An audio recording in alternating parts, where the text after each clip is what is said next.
Alright, Audi RSQ8, 600 horsepower. Let's put to the RS mode, hit the German motorway, Autobahn time. Let's go.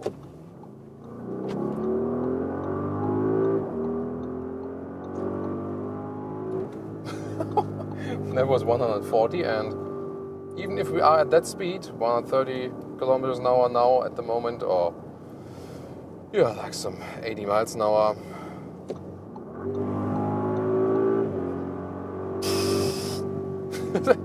I mean, it feels like accelerating with some other cars from standstill, and you're already at speed, and it's just always going. It's really incredible, and at the same time, you can remove the RS modes and use it cruisingly. Air suspension is standard. The rear axle steering is also standard for this version here, so you're agile at lower speeds, but also more stable at higher speeds. Even in a normal driving mode, a lane change is so flawless, super precise steering wheel, that is so much fun. Great grip with the microfiber surface of the steering wheel, and now we're driving 160 kilometers an hour, and it feels like nothing. You know, the noise insulation, superb, is super silent in here. I mean, it stands like a cupboard or so against the wind, you know, in one way. But here, sitting on the inside, you don't feel it at all. That's really superb. And even the RS mode, everything is more optimized, you know, air suspension stiffer, we're going a little bit lower. But still, this car is so well to control. The all-wheel drive classic quattro with the rear wheel biased. Rear wheel biased, that's of course really cool. Oh, there's the police. Shall we tease them a little bit? Nein, we would never do that.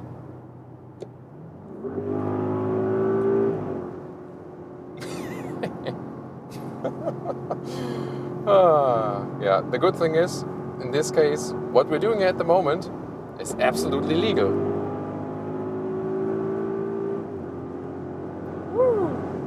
Now at 200 kilometers an hour, 125 miles an hour, and once again, super stable on the road. It's like nothing for this car, and wow, so much in control at higher speeds. We rarely find that with any other SUV. Yeah, a Porsche Cayenne is surely something which you can compare as well for this stability at higher speeds. Wow, just superb. There is a Dynamic Package Plus in this vehicle. That means unlocked top speed to 305 kilometers an hour or 190 miles per hour. That's of course super insane, and we have to say, I enjoy driving fast, yes, but usually I keep it, you know, at maximum like 160 kilometers an hour or something, so around 100 miles per hour. Yeah, that's totally German talking. Like, I'm not driving fast, it's just 160 kilometers an hour. Yeah, sorry, that's really German talk, I know. What's also interesting, that there are the ceramic brakes in that, so super great braking performance. They also do not have this effect. Sometimes when we have the ceramic brakes with passenger cars here, you feel that you have to push them more. Here, it's super easy. You don't even feel you have the brakes, but you still have more braking power. And although 23-inch wheels, it's still great in comfort. This is a sportier setup, but still this car is really very good in comfort. Wow, it's really incredible. What a phenomenal drive here, and the German motorway really shows what the car is capable of. Did anyone notice I changed clothes? Whatever. So now, RS2 mode, up the hill, letting the motorbike pass, and now we can go. Holy moly. Wow, this is instant torque. Wow, really super cool. Rear axle steering helping me at lower speeds, so this makes the car super agile, and what a precise control of the steering wheel once again. I mean, we are in a huge SUV. We are moving so much weight, and yet it's so agile, and just a brutal performance when you hit the throttle. It's really great. And comparing, for example, also Mercedes-AMG GLE 63 or the BMW X5 or X6M, I think with the Audi top performance with the RS model, they still keep more comfort. That's what I really like about the Audi RS model. They have great compromise of comfort and sportiness. You don't miss sportiness, you don't miss comfort either. that's really cool. So good everyday driver, and driving up these curvy roads, so much fun. You're so much in control, so much precision. That is really German engineering at its best. I'm really looking forward how the DBX performs here, but this is really, wow, flawless performance here. Wow, look at that. Just enjoy these corners here with me. Also tune into our episode with the RX-Q8 from Tenerife, by the way. That was a blast, and actually my last trip together with my dad, with Holger. You know, a lot of long-term subscribers still know him. Sadly, he died last year in a quite horrible way. So this car also, when I'm driving it, always reminds me of the great memories we had together. And if you can do a great car trip with your son or with your father, you know, depending on, what's your family situation now and how old you are, do it, and best do it today, you know, as long as you can still do it.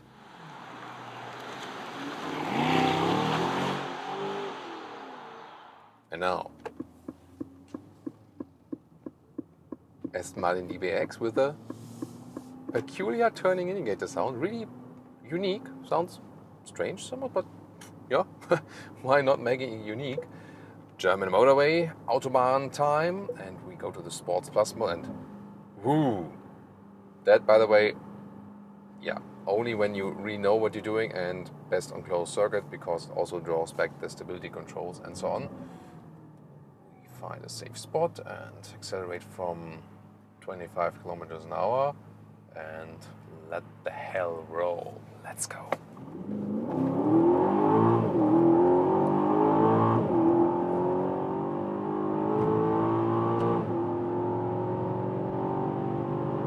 That's 180 kilometers an hour. Whew. Wow.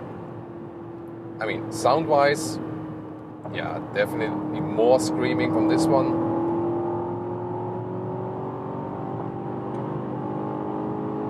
Steering a little bit loose in the low degree angles, I think, but super stable on the road. Noise insulation also top-notch. Maybe a little bit lower than in the Audi RS-Q8. Lane change here at higher speeds. Very stable, good control. Steering, indeed, the Audi RS-Q8 has a little bit better steering input. Feels a little bit safer, a little bit better to control, but I mean, this one here also with the anti-roll control, it just keeps upright, really massive, hard on the brakes. Yeah, great braking performance, and this exhaust is screaming definitely louder than the Audi RS-Q8. The very first driving review we had with the RS-Q8, oh, see the crackles on plops. Very first driving review, the RS-Q8 was louder. Now with new regulations and so on, a little bit more silent. So it feels faster here. It feels faster than the Aston Martin. It feels quicker, but it's not. The RS-Q8 is quicker on paper, but it feels the other way around. That's the thing about this vehicle. More this emotional approach, more screaming out, sensual design, also both exterior, interior, then the loud exhaust and so on. But the thing is, you know, in the past, sometimes with the British vehicles, it was then, yeah, and then you also have to live for maybe some technology flaws or something. It's not the case here at all. It's great engineering work as well. To me, it's the best Aston Martin I've ever driven, also on the technology scale, definitely. So it really offers both sensation and also very good driving performance.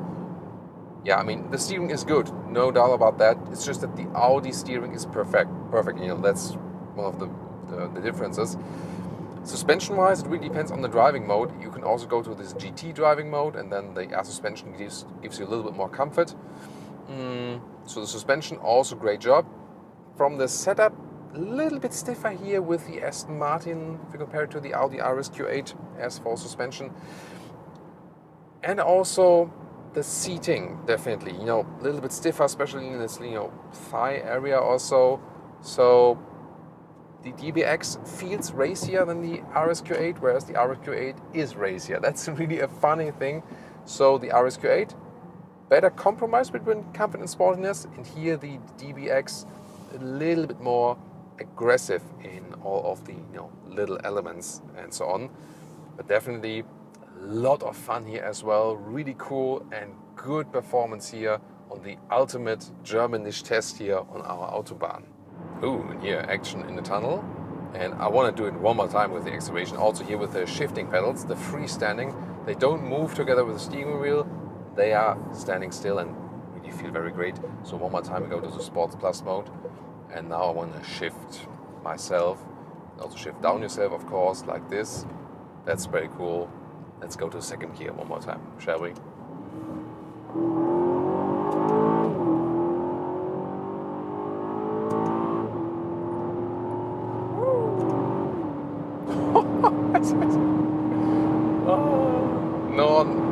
Wow, that corner here, Nürburgring Nordschleife alike, super stable on the road. And I mean, suddenly I'm forgetting I'm in an Aston Martin SUV.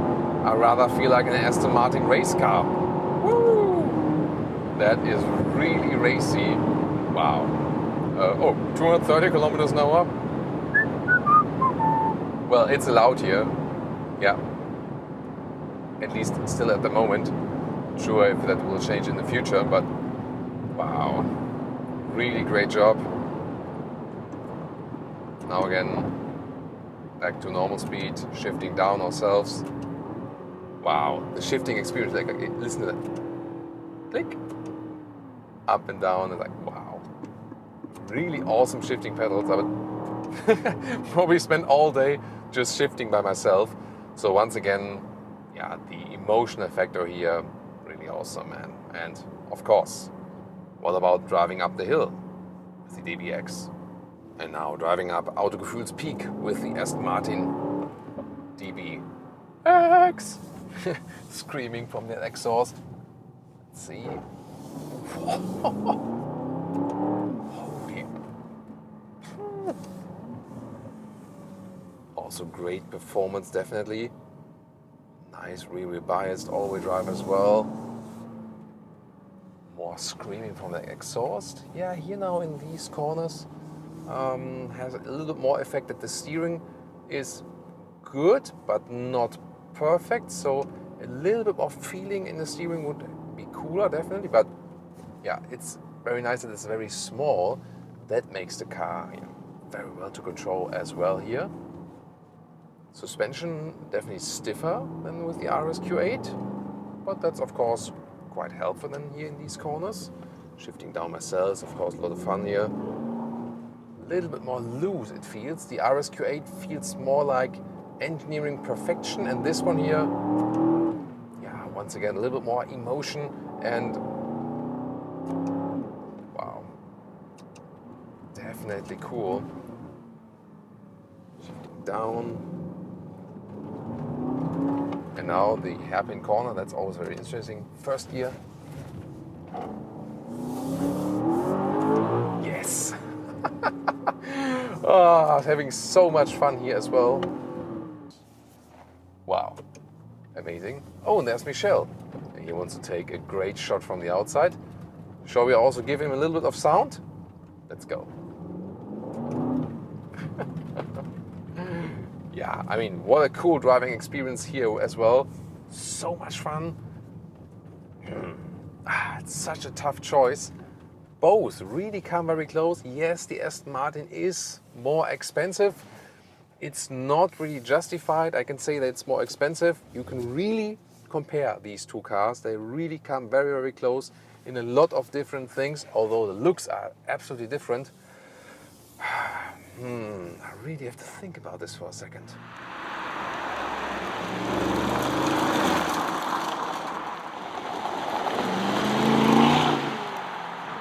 So which one would I take home? Which one would you take home? I really have to say, from the exterior, definitely the Aston Martin DBX for me.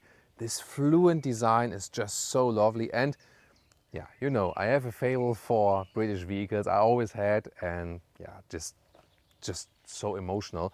The Audi RSQ8 actually promises what it holds on the exterior, this tech design focus, and indeed, driving wise, it's more efficient and more powerful at the very same time. So driving wise, there's just a little bit more coming from the Audi, and also this rear axle steering is of course a big technology upgrade and really worthwhile.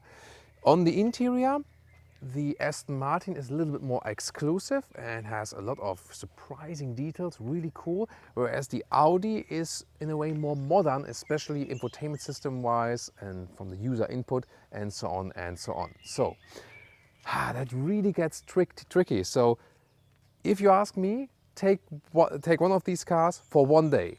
No doubt the Aston Martin DBX. But if you ask me, then take this car for a longer period of time as an everyday driver for 2 years, then it's the Audi RSQ8 for me, because it's a little bit easier to handle just when everyday driving life is a little bit more efficient and also has the more modern user input. So more emotion just from the Aston Martin DBX, but a little bit more efficiency and perfection from the Audi RSQ8. Yeah, it's still a really tough choice, so I have to come to this conclusion actually. But really looking forward to what is your opinion, which one would you actually go for? Pricing wise, by the way, very interesting. So an Audi RSQ8 starts way lower at about 120,000 euros or something. But then you can easily spec it up as it is here right now, 180,000 euros. The Aston Martin DBX already starts around 200,000 euros, with some extras more than 200,000 euros. So yes, the Aston Martin is more expensive, but well spec the RSQ8, the difference is not that huge anymore. So definitely also price performance wise, it's also the Audi RSQ8. But yeah, it's really the thing that my heart says the Aston Martin and the head says the Audi RSQ8. What about you? And also tune into the BMW X5 and X6M episode. It's also very interesting to compare right there. Or what about the Maserati Levante Trofeo? That is also then the Italian performance SUV choice.